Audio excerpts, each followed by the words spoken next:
Hello அஸ்ஸலாமு அலைக்கும்.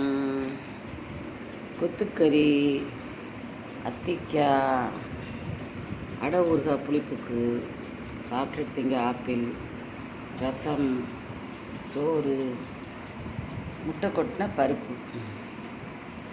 எப்பவுமே பருப்புக்கு தக்காளி, சீரகம், சின்ன வெங்காயம் எல்லாம் போட்டு முட்டை கொட்டி ஆக்குங்க. அது ஒரு உணப்பமாக வைக்கும். வத்தெல்லாம் சுட்டு போட்டு ரசம்.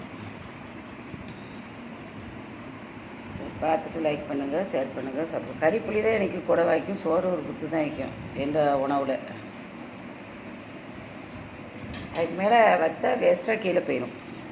பயமாக வைக்கும் இப்போ வைக்கல போடுற நேரம்லாம் மனசு அட ஒரு அதை வைக்க இடமில்லாததுனால லேசு சைடாக புளிப்பு கொண்டு இல்லைன்னு வச்சேன். ஏன்னா புளிப்பாக இருந்தாலும் இது கொஞ்சம் கூண்ண புளிப்பாக தொட்டுக்கிற நல்லா இருக்கும். அஸ்ஸலாமு அலைக்கும். லைக் பண்ணுங்கள், ஷேர் பண்ணுங்கள், சப்ஸ்கிரைப் பண்ணுங்கள்.